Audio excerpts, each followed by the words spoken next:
Exodus 2. And a man of the house of Levi went and took as wife a daughter of Levi.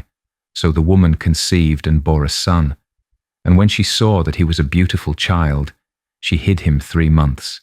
But when she could no longer hide him, she took an ark of bulrushes for him, daubed it with asphalt and pitch, put the child in it, and laid it in the reeds by the river's bank. And his sister stood afar off to know what would be done to him. Then the daughter of Pharaoh came down to bathe at the river, and her maidens walked along the riverside. And when she saw the ark among the reeds, she sent her maid to get it. And when she opened it, she saw the child, and behold, the baby wept. So she had compassion on him and said, "This is one of the Hebrews' children." Then his sister said to Pharaoh's daughter, "Shall I go and call a nurse for you from the Hebrew women, that she may nurse the child for you?" And Pharaoh's daughter said to her, "Go." So the maiden went and called the child's mother. Then Pharaoh's daughter said to her, "Take this child away and nurse him for me, and I will give you your wages." So the woman took the child and nursed him, and the child grew, and she brought him to Pharaoh's daughter, and he became her son. So she called his name Moses, saying, "Because I drew him out of the water."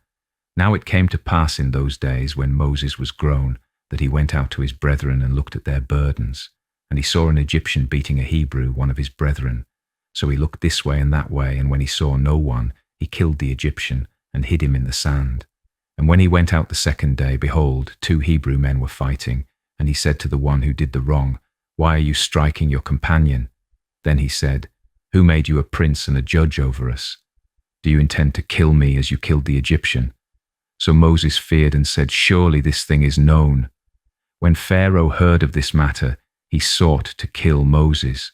But Moses fled from the face of Pharaoh and dwelt in the land of Midian, and he sat down by a well. Now the priest of Midian had 7 daughters, and they came and drew water, and they filled the troughs to water their father's flock. Then the shepherds came and drove them away, but Moses stood up and helped them and watered their flock. When they came to Reuel their father, he said, "How is it that you have come so soon today?" And they said, "An Egyptian delivered us from the hand of the shepherds, and he also drew enough water for us and watered the flock." So he said to his daughters, "And where is he? Why is it that you have left the man? Call him, that he may eat bread." Then Moses was content to live with the man, and he gave Zipporah his daughter to Moses, and she bore him a son. He called his name Gershom, for he said, "I have been a stranger in a foreign land." Now it happened in the process of time that the king of Egypt died. Then the children of Israel groaned because of the bondage, and they cried out, and their cry came up to God because of the bondage.